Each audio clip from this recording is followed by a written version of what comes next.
All right, welcome in. It is Tuesday. It's time for Total Bases. It's also $5 Tuesday. I also just cashed a KBO play, so I'm pretty happy. In a good mood. I'm in a good mood. Would have been in a awful mood if the game I bet lost because I led pretty much the whole game. But we're here. We got the win. TB is still on our time, so we appreciate him getting up at 6 a.m. every day. And shout out to Bryan Leonard, who's been doing this all season. I know I'm on the East Coast. 9 a.m. is like perfect time for me. I got to be honest. I don't know if I'd be able to do this every day at 6 a.m. So appreciate you guys. And Bryan, I'm going to go right to you. We're going to get going. There's a full slate of games today to get into. And I want to start with your Cleveland Guardians. We teased this one yesterday. It's Scooble, Gavin Williams, basically playoff baseball tonight in Cleveland. So kick us off, Guardians, Tigers. Do you have a bet here? Yeah, we got Scooble the lefty going against Williams the righty. And Scooble's about a 155 favorite. Anywhere from 145 to 160, let's just say. Still early in the morning. Some of these places are, I'm sure, not changing their numbers this early. But total is 6.5, which is a little bit lower than what I expected. You rarely see a game in Cleveland with a 6.5. But let's take a look at the ballpark factors for today. Progressive field, it's got it minus 2% of what it normally is. It's blowing in from right to left a little bit, in a little bit. So maybe 6.5 is correct. We talked about this and where we thought it was going to be. I thought it was going to be in the 140 range. And Pinnacle, who is the sharpest book out there pretty much, is at 145.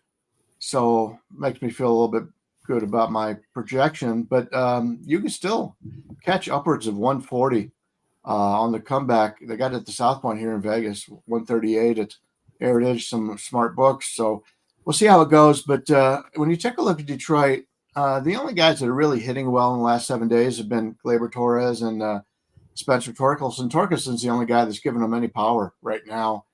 You can take a look at both the bullpens. Both bullpens were off yesterday, so obviously they should be in pretty good shape.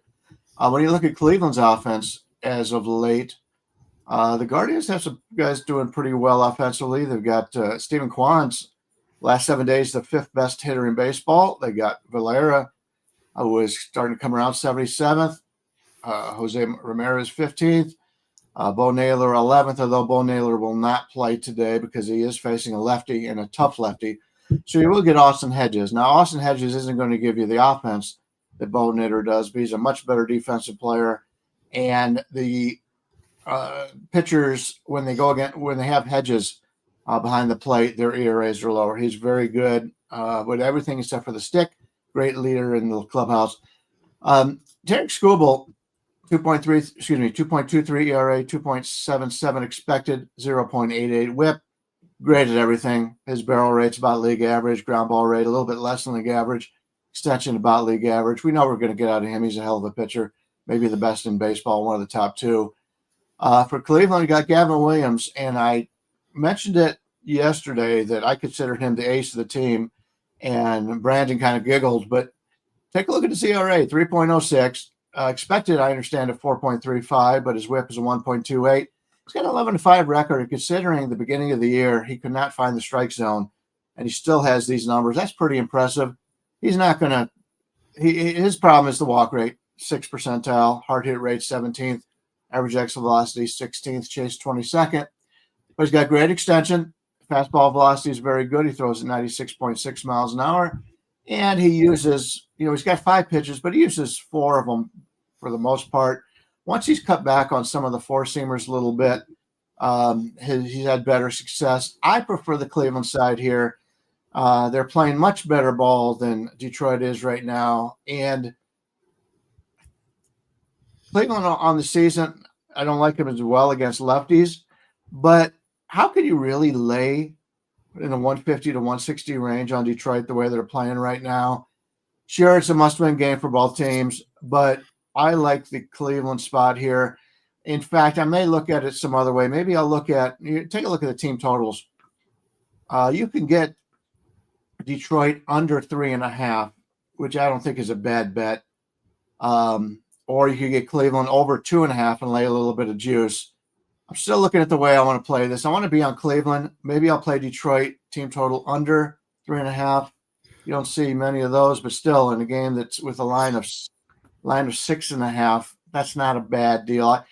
Scooble, I think, will shut down Cleveland pretty well. I just don't think Detroit's going to get to Williams very much. So maybe Detroit under 3.5 team total would be the way to play it. But that's the side I'm leaning right now. Yeah, it's $5 Tuesday, guys. We're all going to probably have plays up for $5. And Wager Talk just announced yesterday that because football season started, we can put our MLB plays out for $9. So we're going to start doing that after today. But today, grab our $5 play, and we'll all probably have a free play up as well. Mine's up already. So go to wagertalk.com and see what we have up. Yeah, I'm with you, Adam. I just cashed 2 KBO plays. I had KT and SSG. Did you have one of those? I had the Samsung Lions, and they tried their hardest to blow it in the 9th inning, but they got a big out. And they're playing like champions right now. So I agree with Bryan that the reason I chuckle when you say Gavin Williams is their ace is because if that's your ace, that means your rotation's probably pretty weak. But he is pitching well.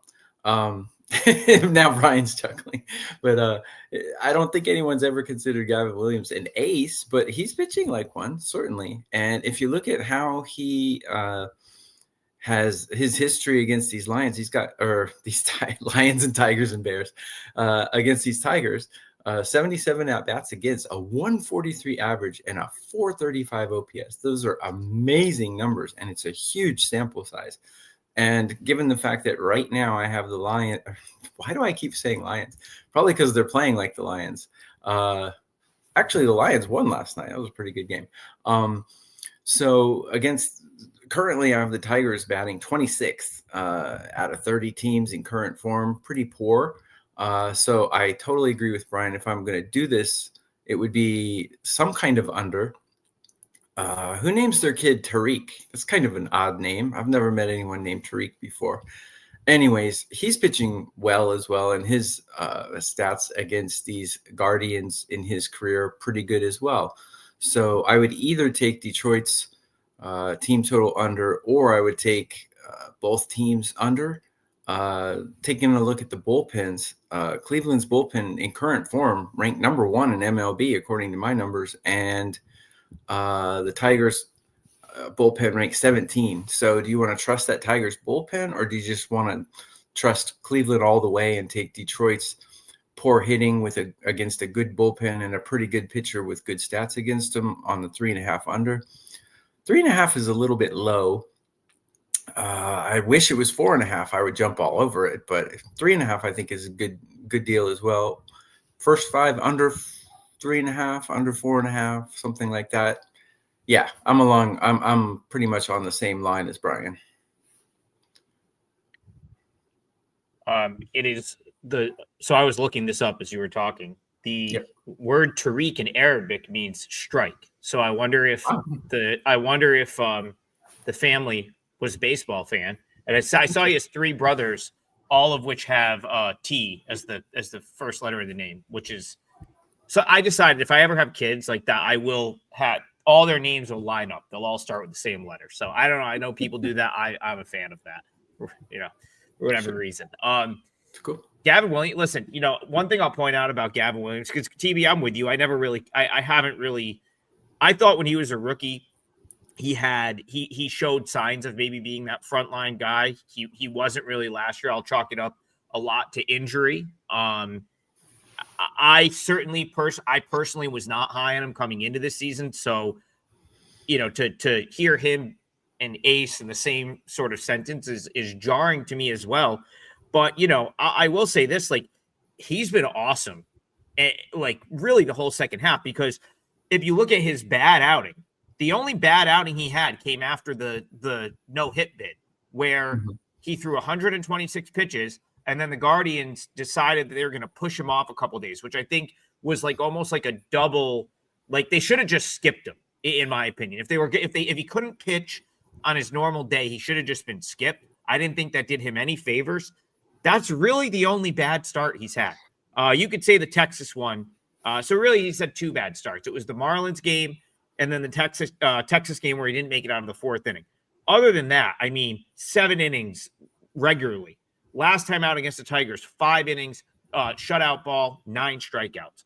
So I think I have to maybe upgrade Williams a little bit because he really has been awesome for like the second half. Now, my numbers here, like if this was May, the Tigers would be a no-brainer bet for me. Like like if this was the middle of May and you were going to give me Skubal in this spot minus 150, it would be the Tigers all day. But I really think there's something to the spot the Tigers have put themselves in here. I don't think that can be understated. There is so much pressure on Detroit right now. They have to go on the road. Not only do they have to play the team that's chasing them, but they've got to worry about 2 other teams. Like they have gone from having a double-digit lead in this division to it being very realistic they missed the playoffs. Like all the pressure is on the Tigers, and they have their ace on the mound. I mean, everyone is looking to Tariq Skubal and is like, "Hey, we need you to win this game for us." So he's going to feel like he has to be perfect because he hasn't gotten enough. Like he hasn't gotten much from the Tigers' offense. It's just a terrible spot for the Tigers. They need something good to happen, and then I could think you could maybe look to like trying to ride that forward. Until something good happens for this team, I want no part of Detroit here. So it's going to be a pass for me, but I felt like we needed to kick off the show because it is arguably the most meaningful game today. And I still will go back to it's still up. If you watched the show yesterday, we talked about the postseason market. I do think that's still a little bit mispriced because this line ended up coming out what we thought it was going to be. So the fact that you can get the Guardians to win the division at like plus 130 is good value in my opinion because their route is much easier. And if they win tonight, they are in the driver's seat right there. All right, let's move on. David, he says Cubs Mets. This is let me just adjust my screen here. Probably should have done that first. The Mets are another team. You could almost make the same point, Bryan, that the Mets, you almost have to throw your numbers out because the Mets have put themselves into a similar situation where it's like all the pressure in the world is on the Mets right now. The Cubs are just playing free and easy. I mean, they rested guys over the weekend. Doesn't even really matter for them at this point. The Mets have to go to Wrigley Field. It's still hard to beat the Cubs at Wrigley Field. So do you think the Mets are in a similar spot to the Tigers tonight? They are. And they've got a starter in Peterson who has not looked good lately. He's the lefty against Horton. We're looking at basically a pick 'em right now with a total of 7.5, slightly to the under. When I look at the Mets, the Mets are playing better than they were before. They've won. They're 4-6 their last 10, but they did lose the last 2. But they're hitting wise. Lindor's 10th for the last 7 days. Soto's 7th. Alonso's 6th, and Nemo's 90th. Thatcher at 1 through 4, and they're hot. So that's the kind of thing I look for when I'm looking to play a game of this magnitude. The pitching department with Peterson has not been very good lately. In fact, his once promising season's turned into a 3.98 ERA, 4.44 expected, 1.34 WHIP. Very good in extension, very good in ground ball rate, but the wind is blowing in slightly in Chicago today, so there are likely not going to be homers in this game, or if there is, it's going to be a minimal amount. His hard hit rates in the 9th percentile has not been good, average exit velocity the 14th. But I do like the hitting situation for the Mets in this game. You mentioned the Cubs. The Cubs have nothing to play for. They're just setting themselves up for the playoffs. They've locked in their position. Horton, the thing is with Horton, he's got a 2.66 ERA, but his expected ERA is 3.82. And if you look at his StatCast page, the best thing he does is his fastball velocity in the 72nd percentile. And he throws 95.7 miles an hour on his four-seamer, which is only 0.7 miles an hour better than a league average. I think he's an overrated pitcher. He's good. We talked when Brandon was in town. We talked about probably Rookie of the Year. He'll probably win Rookie of the Year, but Baldwin's given him a hell of a run for the catcher for the Braves. So it's not a final decision yet. But I think Horton's a little overrated, and I prefer the Mets bullpen over the Cubs bullpen. And in this game, a pick'em situation, I'm kind of leaning with the Mets here, and it's not something I've done lately. I've been fading the Mets on a regular basis, but now I think the line has caught up to them, where we get what I consider to be as good a team as the Cubs are, and neither team's really played well the second half of the season at all. The Cubs, if you remember, they had that lead early on. They looked like they were world beaters the first half of the season, very similar to the Detroit Tigers. So yeah, that was a good analogy of these two games being very similar to the last ones we talked about. I'm looking to find a way to play the Mets here. Don't know how I'll do it, but that's the side I'm looking at.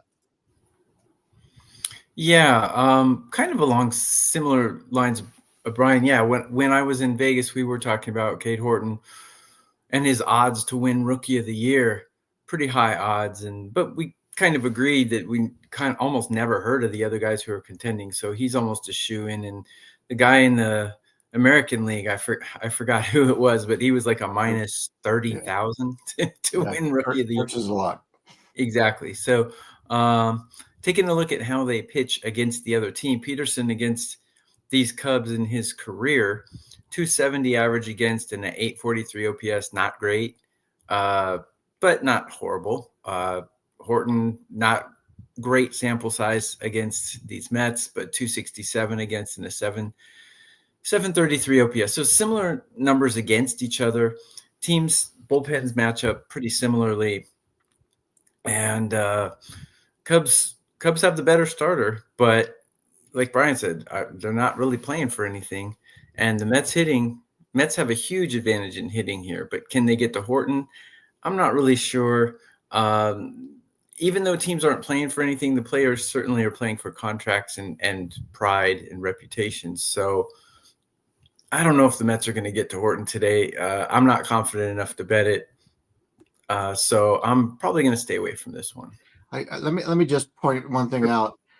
If you are a team like the Cubs, and who do you want to play in the playoff? And I don't know who the matchups are going to be, but would you rather play the Mets or would you rather play the Reds? I'd rather play the Reds, to be honest with you. Yep, sure. They don't have nearly as much talent, and they don't have any playoff experience. Agree. But are 9 guys going to collectively get together and say, let's throw the game to play the Reds? They're not going to throw the game. I'm just saying. No, they need to win to play the Reds. You would need to knock the Mets out. But they're not. Here's the thing, though. That's double. So the Cubs, if they win the top wild card spot, would not play that team. Right. So you could almost look at it and say, you'd almost want the Mets in, because the Mets could potentially knock out. I don't think the Reds are knocking out a good team. If the Mets get into the playoffs, that's a very dangerous team, because talent-wise. That's the thing with the Tigers and the Mets. I think we can kind of like put a bow on almost both of these games, where it's like, if you are anyone else in your respective league right now, you don't want them making the playoffs. Like, you do not want the Tigers figuring it out this last week and getting into the playoffs, because it'll be like a new life for them. You do not want the Mets. If you are the Brewers, Phillies, or Dodgers, you want no part of the Mets, because they survive, and now all of a sudden you have to deal with like Lindor, Soto, like Alonso. Like, much rather play the Diamondbacks or someone like that. Yes. With a bad rotation. 100%. Yeah. Now, I disagree with these games not meaning anything for the Cubs, because I think at this point in the year, if you're a playoff team, you need to start looking at this last week. Like, we need to get some momentum going in our favor. The Cubs kind of had their weekend. They went, we talked about it on the show on Friday, little champagne celebration after the game in Pittsburgh. They went to Cincinnati and sort of took their beating all weekend. I thought that was going to be what I'm a little annoyed, because I talked about Phillies Diamondbacks being that. I lose the game on Friday, and then the Phillies clearly just didn't give a shit the rest of the weekend. I didn't bet it, so that it was very frustrating to me. But I feel like we kind of talked about that, right? Where it was like, all right, like, and I guess we could say, I don't have much of an opinion on this one, but I would be weary of just saying like, oh, the Cubs are they don't care. Like, I think they care. They're home. And I still have, I like Horton. So that's where we might disagree a little bit. I personally have been pretty high on Cade Horton ever since they called him up. I think he's been great for them. The one thing I'll point out with maybe the Cubs, no real reason to push him in this game. Already had 110 innings, and he is a younger guy. So this might just be like, get your 5 innings in, and we'll let the bullpen finish it up. But again, I'm pretty high on him, and I would not just look at this as a game that the Cubs don't care about. To make the transition into the Phillies, which who we'll talk about next, on Friday I said, okay, kind of the way this sets up for the Phillies is you've got a day off on Thursday where they travel to Arizona, 3 games in Arizona, which I didn't think they were going to really be super engaged for, and then a day off to travel back home. Like I said, I got the one I bet, of course, I got wrong. I abandoned the series, and what happens the next 2 days? Phillies looked very uninterested, especially on Sunday when they got blown out 9-2. Now they get their day off. Bryan, they're coming home for 6 games. This is like the thing. I know they're against inferior teams. I kind of feel like this is the Phillies used this week to slap these teams around, get focused, and take some, get something good going into the playoffs. I feel like that was the Phillies' sort of weekend to blow off some steam. Now it's all business for a team like the Phillies. Tokyo Brandon yesterday says he likes them in the National League. They need to get in a championship mindset. Do you kind of think they do that this week, or do they overlook a team like the Marlins? Yeah, I was looking at it a different way. Philadelphia has locked it up. They've done their celebrating. They've got nothing to play for other than just setting up their rotation for the last part of the season. Whereas the Marlins, don't look now, but the Marlins won 6 straight. They're 9-1 their last 10. Nobody's talked about them. They're only 4 games under 500. They can end up with a winning record if they sweep the last 6 of their games. Will it happen? Likely not. But this is a team. It's a younger team that is playing out the string, very similar to the Atlanta Braves, who surprised all of us. They've won 9 out of 10, 9 straight. So they get their best starting pitcher back, at least in my opinion, in Cabrera. He will go tonight. Cabrera on the season, 3.57 ERA, 3.93 expected, 1.21 whip. He's only at 128.2 innings. The last 2 years, he was at 96 and 99, so there's no reason to pull him early if he's pitching well. And his numbers, other than a hard hit rate in the 13th percentile, his numbers have been very good. 86 percentile fastball velocity, 79th chase, 78 whip, 74 strikeout. He's been very good. In fact, excellent the second half of the season. And he's going up against, obviously, Christopher Sanchez having just a remarkable season, 2.66 ERA, 3.12 expected, 1.10 whip. But he's already at 189 innings. Last year was 181. How much farther do they really want to push him here? He's probably scheduled to pitch twice before the year is out. I think what they do is they give him a 5 and fly here, and then they don't even pitch him the last game of the season. He's been very good, no doubt about it. But how long is he going to be in this game? And I'm able to catch Miami in this game. Right now, Philadelphia with Sanchez is about a 230, anywhere from a 215 to a 240 favorite in this game. And you're getting a total of 8. And while Cabrera is not Sanchez, I'm not saying it is, because Sanchez has just been fantastic all year. Cabrera is a guy that I'd like to have a little part of. So I look at the first half of this game, and I could catch Cabrera against Sanchez at plus 195 to plus $2.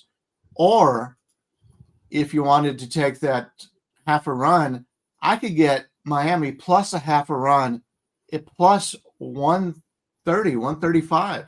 I think that's a great bet. And that's what I'm going to use as my parlay, or part of the parlay today. I'm going to use Miami the first half plus the half a run at plus 135. Rarely do you get plus a half a run at plus money. Philadelphia, as I said, no reason. There's no reason for them to play this game hard.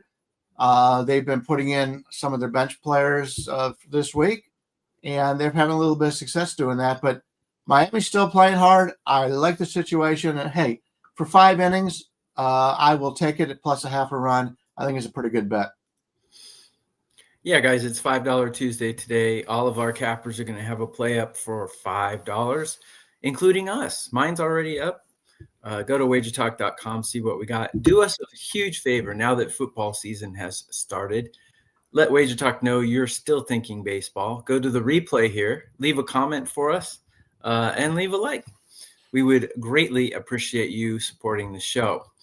I'm along the same lines as Bryan. I mean, Christopher Sanchez is going to, even though there's no urgency on the side of Philadelphia, the players are going to play hard. Christopher Sanchez is going to pitch well, but where these teams can not really throw the game, but show that they're not interested in the game is the managerial side. They're probably going to pull Sanchez quite early. Like Bryan said, he's reached his season innings. I don't know if he's got a limit, but he certainly has maxed out his innings here. I don't think they want him pitching 220 innings this season. So Sanchez will likely come out after 5, despite pitching well against this team. Even if he pitches well against this team, Edward Cabrera has great stats against these Phillies, 91 at-bats against, a 220 average against, and a 699 OPS. Well, I don't know if that's great. It's pretty good, though. Sanchez against the Marlins has a 170 average against and a 422 OPS, which is amazing. If anything, Phillies still hitting number 8 in MLB in current form, and I got Miami hitting 5. And I got Miami's bullpen performing better than Philadelphia's. So if anything, yeah, I kind of agree with Bryan. I would lean Miami here. Don't know if I'm going to play it. I would also think about a first 5 under here because both pitchers are pitching so great. However, we got 2 lineups that are hitting in top 10 right now. So that kind of shies me away from playing an under in this one. So, yeah, I kind of lean the same way Bryan's going. Yeah, I also want to point out that the comment I made about Philly was more just general over the course of this week. Team is last 2 years, they rarely lose at home. Like I don't think they're just going to show up to their home ballpark and not give a shit. That being said, I like the Marlins in this matchup. So like those are 2 separate things for me. I'm looking at like, okay, they have 6 home games. I don't think they're just going to come out and like not play hard. However, I do think you might see some bench guys get reps. I think you might see Christopher Sanchez maybe out of the game a little bit early. So all those things are going to happen. Doesn't mean you're not going to get an effort from the Phillies at home, but I think all those things are good points. And without a doubt, like the pricing, you could only play the Marlins because the Phillies are still being priced as the Phillies would be. Let's say this was July where this game was like much more meaningful to them. So they're still minus 220. And the Marlins are playing great ball. I think it's obviously going to be too little, too late for the Marlins, but I almost think like they're 4 games back for a wild card spot. They're not going to catch the last wild card team, but this team battling back to finish 500 would be an absolutely massive achievement for them this year, and so that is a real goal for them. They're 76-80. They've got 6 games left.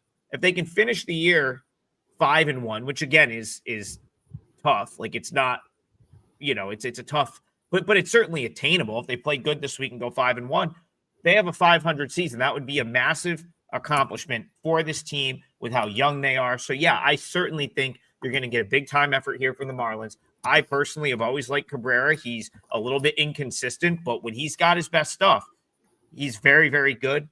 And the Marlins have, their bullpen hasn't been as good the last month or so, but this is still a pretty good collection of arms that can keep you in a game. So Marlins plus 1.5, I have not played it yet, but it's definitely on my radar today. And I agree with you, Bryan. I think getting plus money on the first 5 with Cabrera, if he shows up with his good stuff, I think it's a great bet. So that's a good call. And yeah, this is a good point, Keon. Like the Stowers loss is brutal for them. I mean, they've been out without him a couple weeks.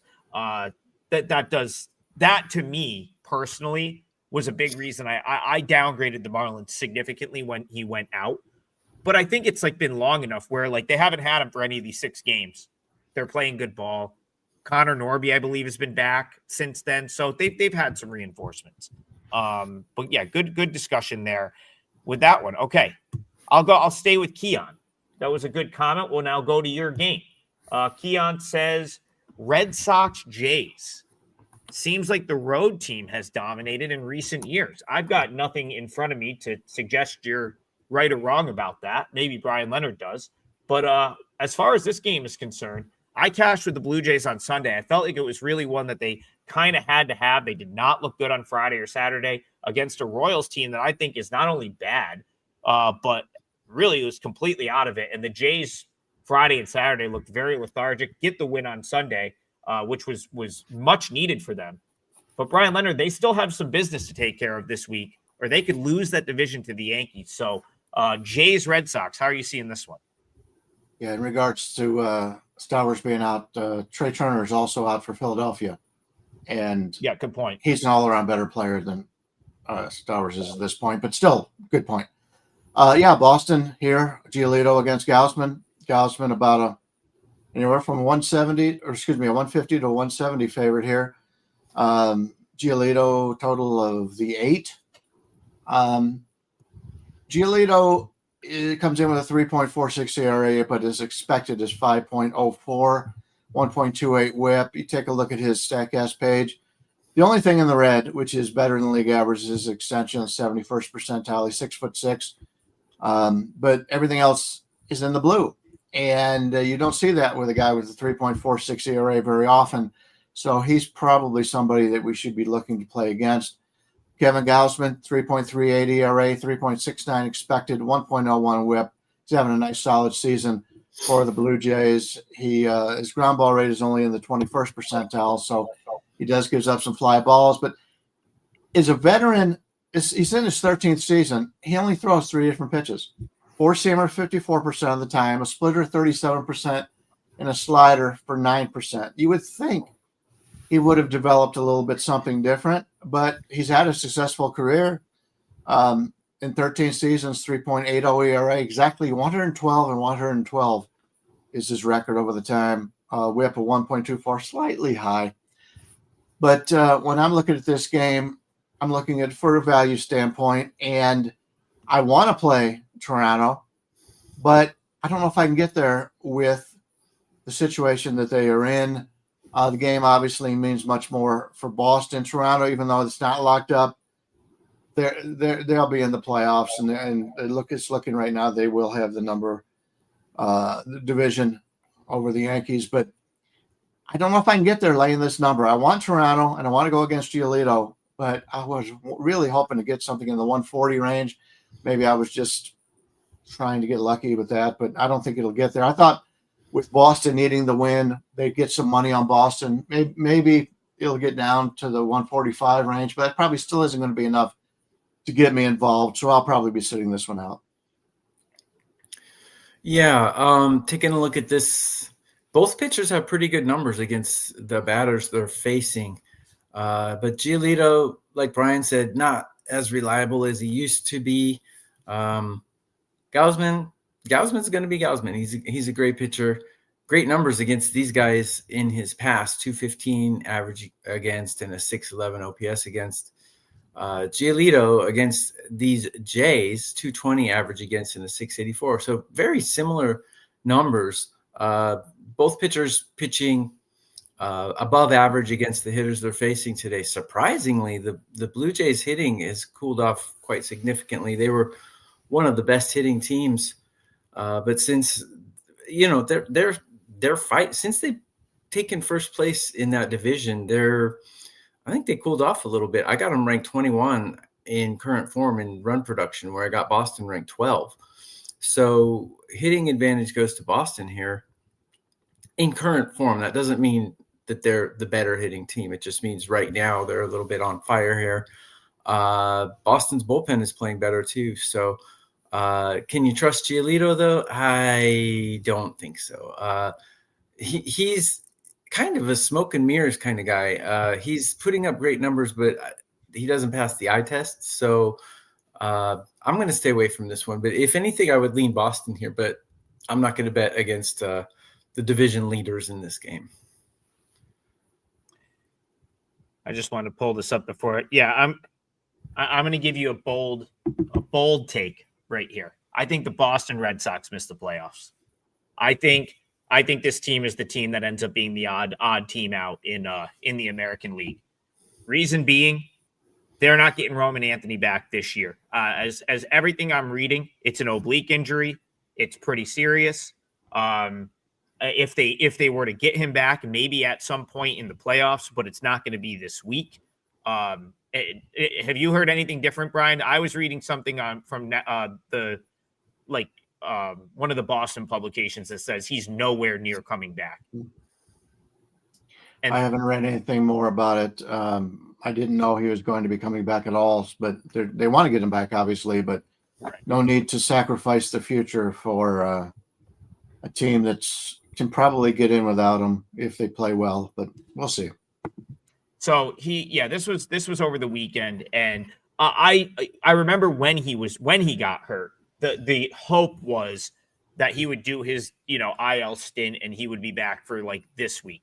But as we know, oblique injuries are very tricky. You never really know. It's hard to create a timetable, and a lot of times guys go out and re-injure an oblique because it's like, it just kind of crops up, comes and goes.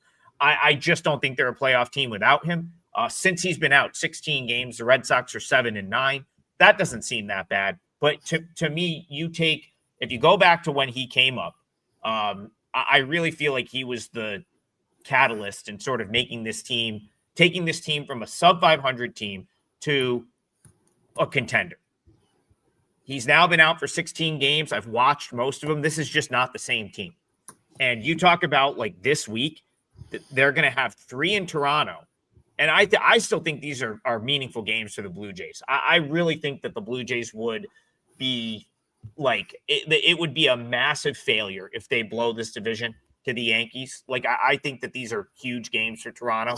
They can't possibly lose. Like, to me, they have to win the division or this season. I know they could come back, win the American League, but that would be a pretty big failure to them to not be able to close out the AL East with the lead that they've had.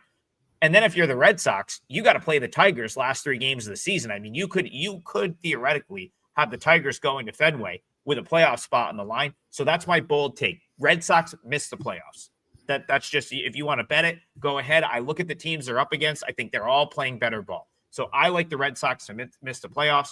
And in this game, I'm just going to kind of follow through with that take. I like the Blue Jays. Go ahead, Brian.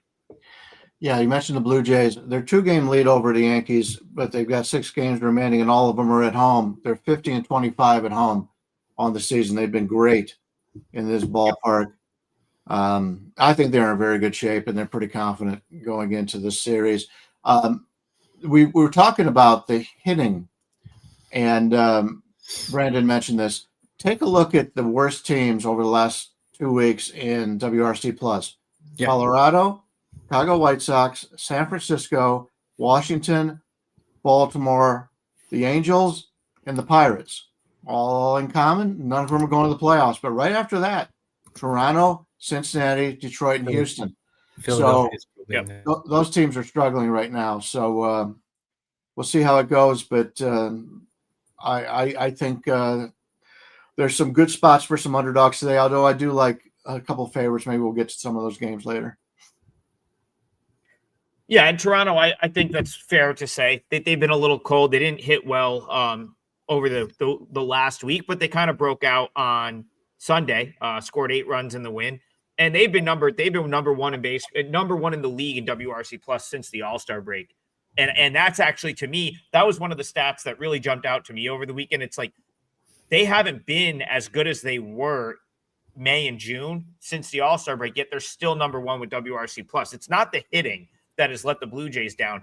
It's been their pitching, but their bullpen's coming back around. Trey Savage gives them another very good arm to sort of, use in some place that's only gonna make them better. The real thing with the Blue Jays, and the thing I'd be concerned about, is how bad the Bassett injury is. Because if they get to the playoffs without him, that's, then you have to maybe move Berrios back into the rotation, and that could give them some trouble. But it doesn't matter here. It wouldn't have been his turn to pitch here anyway. So again, I like the Jays in this spot, and I think the Red Sox are in trouble. So that's I see Titan CT doesn't like to hear it, but telling you this Red Sox team lacks big time without Roman Anthony at the top of the order, in my opinion. Okay. So who is left that can beat the Mariners? I mean, we can talk about Mariners here because someone else asked about the Mariners. I still think in the American League, I really still think I like the Blue Jays. I don't know. I mean, I obviously am invested in the Mariners personally. I think money-wise for me, the best result would be the Mariners ending up in the World Series. But Bryan, Leonard, they took care of business this weekend, knocked off the Astros, gave themselves that big lead, and now they come home and they face the Colorado Rockies. So interesting game to me because they're a huge favorite. You would have to think that it's a huge exhale spot after smacking around the Astros all weekend. But I know you've never been a fan of the Rockies on the road. So any way for you to bet Rockies Mariners here? Do we even know who the starting pitchers are? I see it undecided. Miller and Brown, looks like. I think it's going to be McCade, Brown, and Bryce Miller. I'm going to try to confirm that, but I do believe that's what I have listed is Brown and Miller. Okay, we're getting Seattle about a 250 favorite, total of 8. I'm not going to lay the 250, but it would make sense to do so because Colorado on the road, I want no part of them, especially as the season winds down here. They've been planning their vacations for months, so I don't want to play Colorado. Maybe play Colorado team total under or something like that. But without knowing for sure who the starters are, and I haven't gotten lines on any of the Vegas places at this point, so I'll pass on it and let you two talk about it. Okay. We've got, a team that could win the World Series here. I mean, Seattle playing unbelievable ball right now. Let's see where I have them ranked. Got Seattle ranked number 2 in hitting and number 4 in bullpen in current form.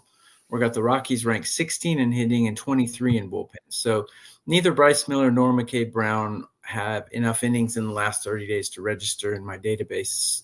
So have to kind of go on just straight up stats. Well, McCade Brown has been awful. Sample size is not huge, but I mean, do you want a part of a guy who's playing for the worst team in baseball history with a 2+ whip on the season? I certainly do not. And taking a look at Miller, he's been a little bit up and down, not enough real innings. I mean, let's see, his numbers are pretty good, but a 1.41 whip kind of makes you say, what? Because this isn't who he is. He's a better pitcher than this. And sample size against these guys, not really big enough to take into consideration. This seems like a trap to me. Now, I'm not going to play Colorado, but when they win, they tend to win the first game of the series and then lay down and die for the other games. And teams historically, if you talk to anyone who's been capping baseball for a long time, they'll tell you that teams in first game series, when they're back at home, it's kind of a letdown spot. So there's a couple of red flags here that's going to keep me off of betting the obvious. I mean, Seattle is obviously the better team here. But Miller, kind of unreliable. If anything, instead of betting aside, maybe take Seattle's team total because they're just cranking the ball right now and they're facing a terrible pitcher with a terrible bullpen. So if anything, Seattle's team total, it's probably 5.5 though. So do you want to bet Seattle to get 6 runs? I don't know. I'll probably stay away. Very unfair to call McCade Brown a terrible pitcher, in my opinion, because he was. So I mean, they called him up from Double-A, okay, and he in the minors he's had fantastic numbers this year. So I'm just going to pull up some of his minor league numbers. At Double-A, 57 strikeouts in 43 innings. In the minors this season, he has a 1.07 whip. All his minor league strikeout numbers, 105 strikeouts in 76 2/3 innings. Now, this is what the Rockies do. They don't really, they just he's probably been their most their best arm in the minors this year. Of course, both Chase Dollander and Carson Palmquist got up this year, got crushed, have since gone back to the minors, have struggled. I thought it was interesting to sort of call him up directly from Double-A because and where that hurt him was pitching at Coors Field, because when you go to Albuquerque, you get to experience altitude. And so, he never had that stint in Albuquerque. And so some of his bad numbers were at Coors Field, which he's not going to have to deal with here. Last couple times out, I felt like he's thrown it okay. Specifically the start against the Padres. Believe he went into the 5th inning, gave up 2 runs. It was a game the Rockies actually lost 2-0. He didn't pitch bad in that game. I'm confident with that he ends up being much better than what this very small sample size at the beginning of his big league career, where 4 of his starts at Coors Field were. Again, he's got, Bryan talks about extension. He's got good extension. You look at this guy and you're okay, this is he's to me, when I watch him pitch at the minor league level, he looks like a dude that's going to end up being pretty good. A pretty good big league pitcher. He's 6'6", okay? 25 years old, 3rd round pick. He's probably going to be a decent pitcher. And I feel like he's being priced and he's being judged on 6 starts at the big league level, 3 of which were at altitude, and he never got the altitude preview in Albuquerque, which is what almost every other Colorado pitcher that comes up through the ranks gets to go to the PCL and experience altitude before going to Coors Field. Doesn't have to deal with that here. Big time Pitchers Park in Seattle. As far as the Mariners, this is a huge letdown spot right here. An absolutely massive letdown spot. You just went out, beat the brakes off of the Astros to pretty much, I'm not saying they locked the division up. They haven't. They still have work to do. But you went from being deadlocked with the Astros for a month to sweeping them in Houston, having a 3-game lead. Now you get the day off. You've got to come home. Bryce Miller has not been good. And I've been kind of saying this since he came back. This guy's season was derailed by that injury. If you pull up his StatCast page right now, it is bad. It's all blue. One of the highest exit velocities in the league right now. He's not getting much swing and miss. A lot of hard hit. Not great for Bryce Miller. I don't know if he makes it back from that this year. This feels like a season where he's just going to have to go into the offseason, sort of regroup, and try to come back next year. I have not liked what I've seen from him. So I'm going to actually throw this in the parlay. I really think Rockies plus 1.5 is a very, very good bet here. Even if they don't win, you got the visiting team. Could be a competitive game. But this is one that I think is just mispriced. And so I'm going to give that out. Right now, DraftKings has this up. It's Rockies plus 1.5 minus 110. I think that's probably what you're going to see most places. Actually, you might see cheaper. You might see minus 105, minus 110. That'll be my parlay leg. Rockies, I'll use the DraftKings odds since that's what I'm looking at right now. Rockies plus 1.5 minus 110 for all the reasons I just mentioned. I think this is going to be a more competitive game than it is at first glance. So I'll go basically the letdown spot is huge. I think when you come back home off a big series, and Miller's hard to trust. Yeah. I'm having problems on my end with my computer. It's frozen up on me, and we're getting close to the end of the show. So I'm going to have to leave. But I do want to point out, yes, it is $5 Tuesday. I've got a college football play up for the weekend. I'll be putting my baseball up in a little bit. I'm wearing my Vegas Golden Knights hockey jersey today because it's hockey season. Going to the game tonight, and they're working on a special for me. If you want to buy my hockey, you get all the baseball for free. It's not up yet, but keep that in mind if you're looking for it. Number 1 in 11 years in baseball, number 1 11 years in hockey. That's how long Wager Talk has been around. So I've been very good at these two sports. So if you're looking to join us, keep in mind the next couple of days we'll have something out there. But unfortunately, my computer is froze and I can't add anything more to this. So best of luck to everyone. And we will see you tomorrow. All right. That's all good. TV and I'll bring it home. We still have 10 minutes left. And, let's go to Have Cash here. We'll talk about those Astros. So Astros A's tonight. TB, how do you see? Let me see. So Brian's computer did actually freeze. I'm going to try to take him off, so it's just us two. Okay. So Astros A's.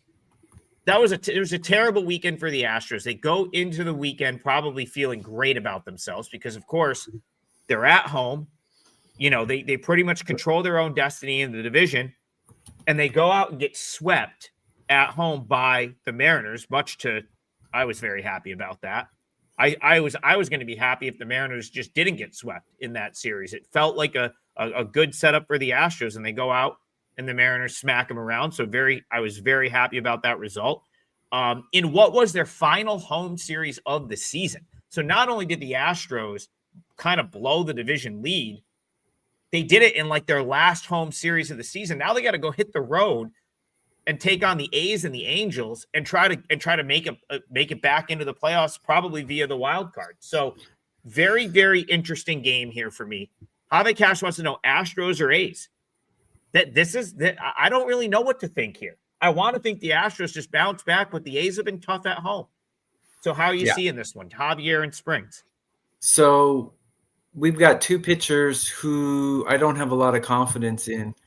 But if you look at how they've pitched against the batters they're facing today, both of them have been unbelievable, but very small sample size.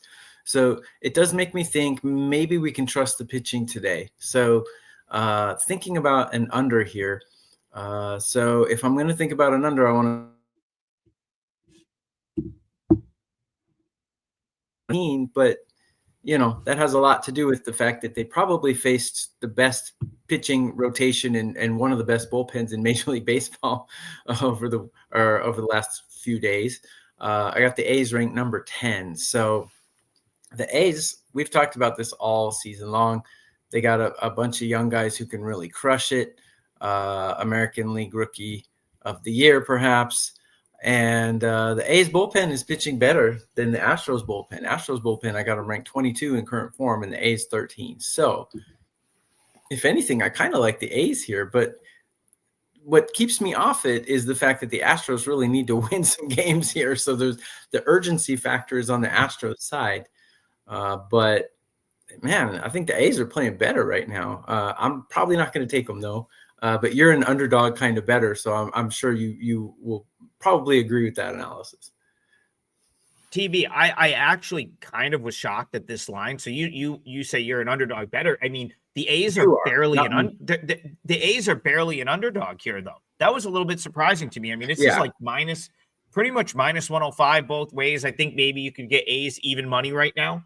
The books, I mean, the books clearly respect the A's here. Yeah. Like, and I do too. Listen, this is a tough, I think they're a tough out at home. They've been out of it for a long time and they're still playing hard. 7-3 in their last 10 games. I know they lost the two over the weekend. The A's are kind of like the team that I kind of look at as potential spoiler right now. Like the A's would love nothing more than to knock the Astros out of the playoffs. This is big brother in this division.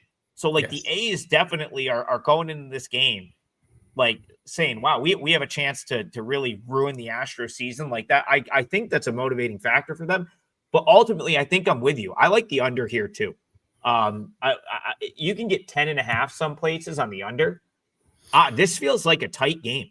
I think this is going to be like a 4-3 type game. So I'm with you on that under 10.5. Feels like an under. I agree. And you're right. When I looked at the line, I was kind of surprised because let's face it, the Astros are one of those perennial playoff teams. They're put together much better than the A's. The A's are kind of a ragtag bunch of scrappy guys who can really clobber the ball, but the pitching's not really there. So the A's play into a lot of overs because their pitching sometimes falls apart as well as their bullpen.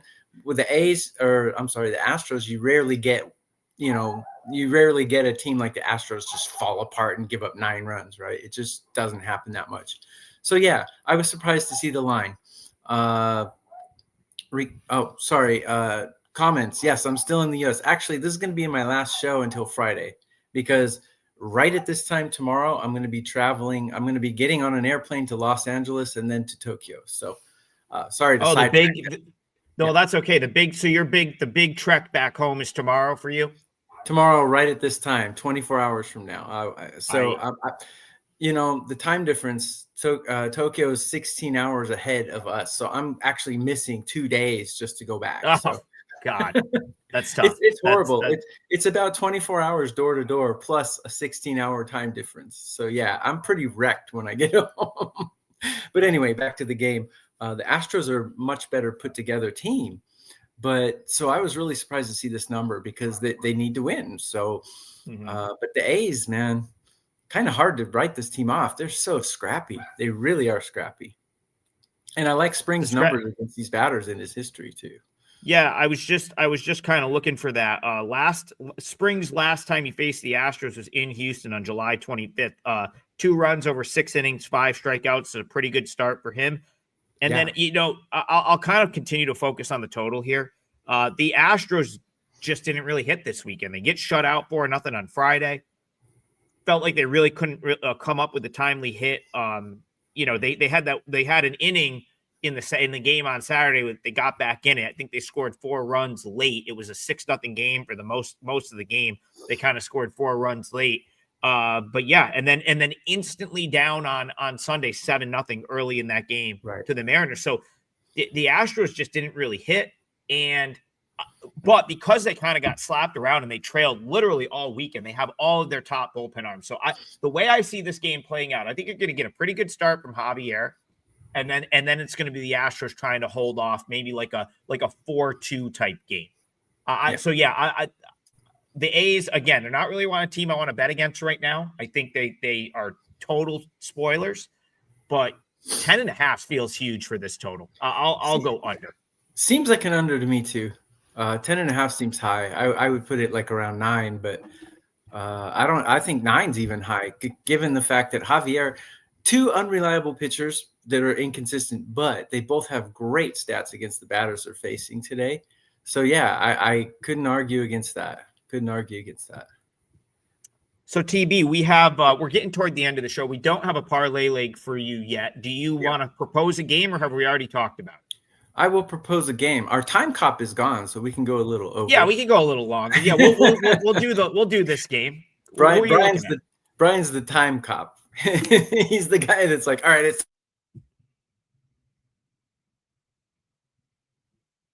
Kansas I think we City lost there. And can you LA. say that again? You cut out for a sec. Can you just say the game you're looking at? Kansas City, LA is what we're gonna go with here. Hang on. Bear with me here. I got to get the timestamp in because we're at 57. All right, so we're gonna go with Kansas City, LA, and the reason I'm going with this game, I'm gonna take Kansas City here. And the reason being is because they got a good pitcher on the mound against a horrible pitcher, in my opinion.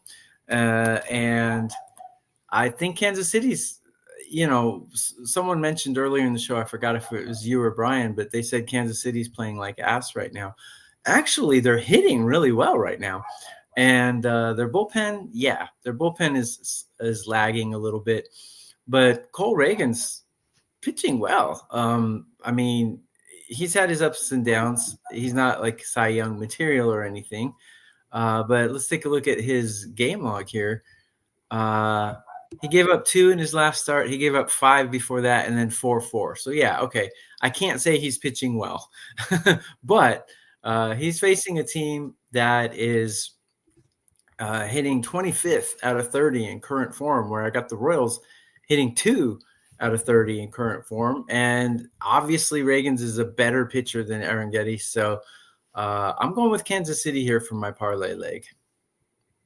I think it's minus 165 or between 160, 165 is where I'm seeing it. Yeah, I was going to say, I even saw 150, 155 at 2 sites I was looking at. Well, let's say 160 just to be fair. Don't know what people out there are going to get. I know DraftKings right now has it 163. Yeah, I think minus 160 is probably fair there because I'm seeing some lower, but that's one that's going to vary. We lost TB. Well, that's okay. I'm sure he'll be back. I'll comment on this matchup.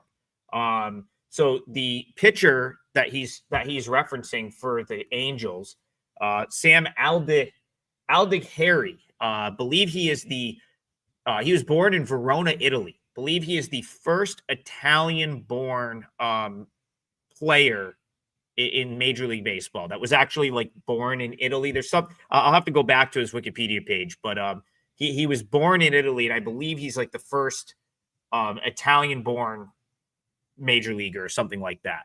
Anyway, I watched his last start at Salt Lake. I actually bet on the Salt Lake Bees in his last start. I thought he threw it okay, but the thing with Aldegari is he's been called up a couple of times at this point, and I don't know how much his stuff really plays at the big league level. So I guess I would have my concerns there. They scratched him over the weekend, so he made his start. Let's get TV back in here. He's backstage. There. Sorry, I clicked the wrong tab.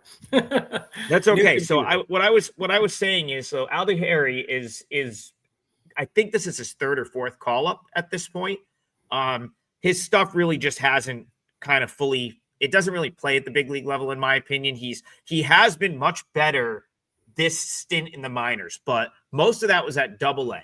So they sent him back down to Double-A. Maybe he's figured something out. He was pretty good for Salt Lake last time out. That being said, you've got Cole Reagan's unfortunate. So my only concern here is that this is such a lost season for Reagan's, and this is such a meaningless game for the Royals that there's just no reason to push him deep into this game. So you're probably looking at he made 2 rehab starts for Omaha, 3 innings, 3 2/3. Last time out against the Mariners, 3 2/3. I just don't think you're going to get more than 4 or 5 innings out of Reagan's here. Mm-hmm. That being said, I mean, I didn't think he looked bad, especially his most recent start for Omaha. That 3 2/3 was shutout, 7 strikeouts. I thought he looked really good. But it's just like the Royals, are they? I don't know. I wish I knew. I wish I knew if this was going to be like, hey, go out and do your thing because whatever, you're healthy again, or is it like there's absolutely no reason to push you? You've been hurt all year. Maybe go get some work and be out after the 4th or 5th inning. So that would be my concern with backing the Royals. But then again, like, what do the Angels have to play for here? I mean, both of these teams are pretty much done. So I can't really argue with you liking the Royals. And if you did get a normal start here, let's say Reagan's went 5-6 innings, like there is a pretty big edge there. So I don't have enough to keep you off. It's just an interesting game. Going along that line, if you think Reagan's going to come out early, his strikeout prop's 6.5, really high. You think he's going to get 7 strikeouts in 5 innings? Well, that's the thing. His stuff's good enough where he can get 7 strikeouts in 4 innings. Like I just said, like against Charlotte in AAA. I know it's AAA, but like he went 3 2/3, had 7 strikeouts. So yeah, true. And he's striking out 11 per 9, where LA is striking out 13 per 9, which is kind of alarming. But I project him at 5.7 K. So yeah, I mean, yeah, bet that at your own peril. But 6.5 seems high to me. If he's going to get pulled early, I mean, you never know. I mean, listen, it's very interesting because for me, I mean, I had a small ticket that will not win, obviously, but on Cole Reagan's to win the Cy Young this year from way back in March. I really, that's where I had him this season, and it just the injury didn't allow that to happen. But when he's good, when he's healthy, when he's at the top of his game, he's elite. So. Yeah, I just don't know that you're going to get him for more than 5 innings. That being said, maybe a Royals first 5. I think you can look at as well. Yeah. So that's going to be my leg is Royals minus 160. Yeah, and again, it's I want to make it clear. Like I was just offering some perspective there. The Angels are just bad. They're done. Like I have no issue going against the Angels. And the Royals did play pretty good against the Blue Jays. I watched a lot of that series. I didn't watch. I turned it off after Travis Heineman was in pitching on Friday night, giving up 10 runs as a position player. But the Royals played pretty good ball this weekend, despite being out of it. So if they give an effort, I think you're going to be on the right side there. Yep. All right, let's recap the parlay. We have. Here we go. Let me just punch this in. So yeah, plus 629. Thank you, Bryan. Juicing those odds up with his pick. So Bryan's going to go first, Marlins first 5, half a run. Marlins first 5, half a run. It's plus 135. Tokyo Brandon is going Royals, and Steve Duke says you can get minus 150 at MGM. But we called it minus 160 for the parlay. No problem there. DraftKings and is then, 160, so, yeah. I think that'll vary. I think you'll be in the minus 150 to minus 160 range. And then I'm going to go Rockies plus 1.5. I'm seeing minus 110. That could vary as well. You might actually get closer to even money for that some places as the day goes on. I do think people will likely bet the Mariners. But I'm still a McCade. I still believe in McCade Brown, and I think getting him out of Coors Field in this scenario to a pitcher's park is going to help him quite a bit. So that is the 3-teamer right there. Marlins, first 5 plus a half a run. Rockies, full game plus 1.5. And then Royals, full game money line. That 3-teamer plus 629. We had a good week with the parlays last week. Yesterday's fell short. We're still up plus 6.14 units on the parlays, or for every $1 risk this season.